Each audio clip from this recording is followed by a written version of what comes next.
everyone, welcome to a new vlog. আমরা পরের ট্রিপের জন্য বেরোচ্ছি। আমরা এখন আজকে যাচ্ছি ভিয়েতনামের জন্য। আজকে 20th ডিসেম্বর, এখন বাজে এই 5:30 মতো। তো আমরা এখন বেরোবো। আমরা এখান থেকে যাচ্ছি হোচিমিন সিটি। তো ওখান থেকে আমাদের ইন্ডিগো এখান থেকে ইন্ডিগোর ফ্লাইট আছে 8:40-এ। তো অ্যারাউন্ড 5:30 আমরা এই বেরোবো, মিনিট 15 পর। তো বাকি এয়ারপোর্টে গিয়ে বলছি। চলে এসেছি আমরা। আজকে এয়ারপোর্টের বাইরে একটা ক্রিসমাসের জন্য খুব সুন্দর সাজিয়েছে লাইট টাইট দিয়ে। তো আমাদের হাতে এখন অনেকটা টাইম আছে, এখন বাজে 6:15-10 মতো। তো আমরা আপাতত আরও 2 ঘন্টা, 2.5 ঘন্টা টাইম আছে। তো দেখি কী করি, একটু খাওয়া দাওয়া করবো লাউঞ্জে। একজন যেতে পারবে না।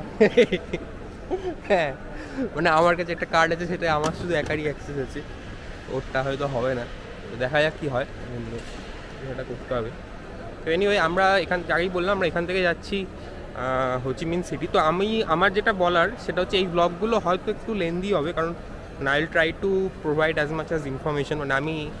আমার এই ট্রিপটা প্ল্যান করার সময় আমি কিছু ব্লগ দেখেছিলাম, বাট কিছু জায়গায় অসুবিধাও ফেস করেছি। তো আমার মনে হয় যে সেইগুলো ওভারকাম যাতে করা যায়, আমি চেষ্টা করবো সেই ইনফরমেশনগুলো দেওয়ার। তো খুব লেন্দি না হয় সেটা আমি মাথায় রাখবো, বাট একটু হয়তো লেন্দি হবে। তো প্লিজ বি উইথ ইট। তো ওয়েলকাম, আমরা চলে এসেছি। আমার কিছু ব্লগ করা হয়নি, কারণ আজ কিছু ওখানে কলকাতাতেও আমাদের লাস্ট মোমেন্টে একটু আমরা এদিকে, আমি ওই লাউঞ্জের দিকে গেছিলাম, তো আমাদের বোর্ডিং কল হয়ে গেছিলো, লাস্ট বোর্ডিং করেছি, তো ওখানে একটু চাপ হয়ে গেছিলো। তো এনিওয়ে, তো তারপর এখানে এসে ইমিগ্রেশনে বেশ ভালোই টাইম লাগলো, অলমোস্ট এখানে প্রায় 1.5 ঘন্টা, বেরোতে প্রায় 1.5 ঘন্টা লাগলো। তো আমরা এখন হোটেলে এলাম। তো এইটা আমাদের হোটেল রুমটা, কালকে দেখাবো ভালো করে। যাই হোক, তো এটাই বলার। এখন বাজে অলমোস্ট 3টে, লোকাল টাইম 3টে। তো আমাদের এয়ারপোর্ট থেকে আসতে বেশিক্ষণ লাগলো না, অ্যারাউন্ড 20 মিনিটস মতো লাগলো। আর জায়গাটা বেশ ভালোই, এই এরিয়াটা আমি যে দেখলাম। আর বাকি কালকে বেরোলে কালকে করব। আজকের জন্য গুড নাইট। তো আমরা বেরোলাম পরে, আজকে এটা আমাদের হোটেলের সামনে। তো এখন আমরা কি করবো, অ্যাজ কোনো প্ল্যান নেই। এই যে হোটেলটা দেখাই, এইটা হোটেলটা এই রাস্তার ওপরেই। তো যাই হোক, যেটা বলছিলাম, এখন অ্যাজ কিছু প্ল্যান নেই। একটা স্কুটি নেওয়ার ইচ্ছা আছে, দিয়ে আমরা বেরোবো। তো দেখি এখানে স্কুটি কোথায় পাই, আমি জানি না, দেখতে হবে আশেপাশে। তো গেলে এখানে কিছু যেটা প্ল্যান আছে, সেটা হচ্ছে আমরা প্রথমে একটা মিউজিয়াম আছে ওখানে যাব, তারপর এখানে একটা চার্চ আছে ওখানে যাব। বেসিক্যালি সিটিটার মধ্যেই থাকবো। তো লেটস সি। তো আমরা এলাম এখানে, আমরা স্কুটি নিয়েছিলাম ওখান থেকে। তো আমাদের স্কুটি করে এলাম, আমরা এলাম ওয়ার মিউজিয়ামে। তো এখান দিয়ে আমি দেখাচ্ছি, এই যে এইটা মিউজিয়ামটা দেখা যাচ্ছে আর কি বাইরে থেকে। আমরা এখনো ঢুকিনি, এখানে লাইন আছে, লাইন কিছুটা আছে, আমি দেখতে পাচ্ছি। আমাদের হোটেল থেকে অ্যারাউন্ড 2.5 কিলোমিটার মতো ডিস্টেন্স ছিল এটা। এই যে সামনে লাইন আছে। This is war museum. এটা খুবই একটা পপুলার মিউজিয়াম, এখানে আমি দেখলাম। তো আমরা ঢুকলাম মিউজিয়ামটার মধ্যে। এইটা বাইরেটা, এইখানে সব কামান রাখা আছে, দেখছি প্রচুর কিছু রাখা আছে।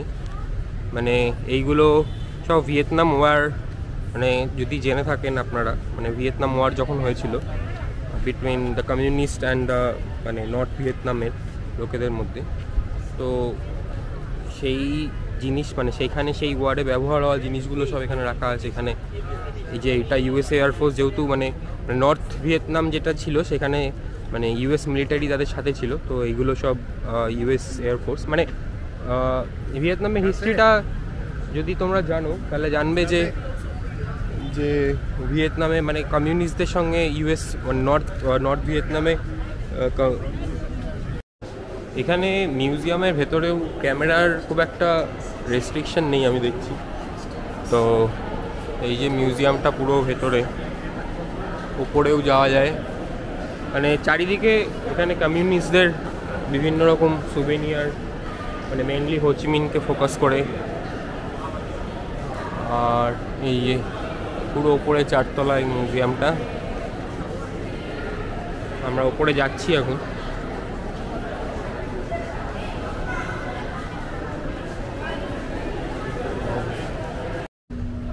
তো আমরা বেরিয়ে গেলাম ওখান থেকে। ভালোই ছিল মিউজিয়ামটা, অনেক কিছু ছিল, মানে ওয়ার্ড সেন্ট্রিক। হ্যাঁ, হ্যাঁ, মানে এদের ইউএস এর ওপর বিশাল রাগ আছে, এটা বোঝা গেল আর কি। মানে যেখানে সেখানে ইউএস আর্মির ওপর অনেক কিছু লেখা আছে পুরোটাতেই। হ্যাঁ, তো যাই হোক, এখান থেকে আমরা দেখি একটা চার্চ আছে সামনে, ওইটা যাব ভাবছি। তারপর দেখছি, এখনো কিছু প্ল্যান নেই, তারপর দেখছি। তো আমরা তারপর একটা ক্যাথিড্রালে এসেছিলাম, মানে চার্চে। তো এখানে চার্চটা বন্ধ আছে,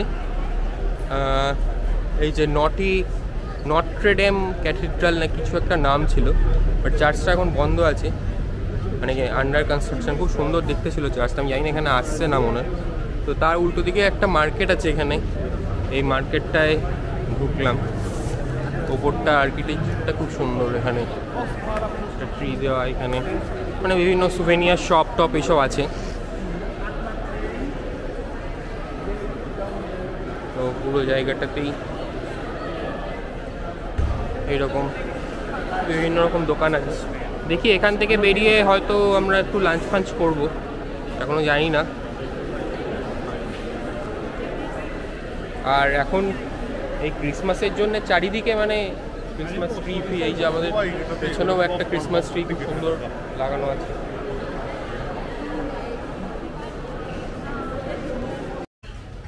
তো এইটা আমরা ওই ক্যাথিড্রালটার পাশেই একটা বুক স্ট্রিটে এলাম। মানে এই স্ট্রিটটা আমার পেছনে যেটা দিয়ে আসছি পুরো সব বইয়ের দোকান। হ্যাঁ, মানে চারিদিকে খুব সুন্দর সুন্দর, মানে এস্থেটিক্যালি খুব প্লিজিং। আর মানে বেশি দূর না, এই জাস্ট অ্যারাউন্ড কত 100 মিটার মতো হবে। এখানে এদিকে ক্যাফে ট্যাফে আছে অনেক, আমি দেখাচ্ছি একবার। এই যে এইগুলো সব পুরো বইয়ের দোকান, এইগুলো সব এখানে লোকে খাওয়া দাওয়া করছে। এই যে সামনে দিয়ে এলাম, পুরো ওই রাস্তাটা দিয়ে সোজা হচ্ছে ক্যাথিড্রালটা ছিল, যেটা বন্ধ আছে এখন। এমনি রাস্তাটা খুব সুন্দর।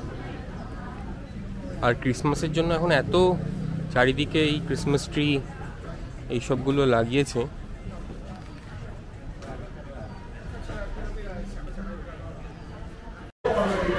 তো আমরা লাঞ্চ করতে এসেছিলাম এখন একটা জায়গাতে। আমি গুগলে চেক করলাম, এই রেস্টুরেন্টটার বেশ ভালো রিভিউ আছে, মানে লোকাল ভিয়েতনামেরই খাওয়া দাওয়া পাওয়া যায়। আমি দেখাচ্ছি। আমি প্রথমে আমরা একটা, এই যে এটা আমরা অর্ডার করেছি, এটা কি ছিল, শ্রিম্প রোল না, ফ্রাইড শ্রিম্প রোল।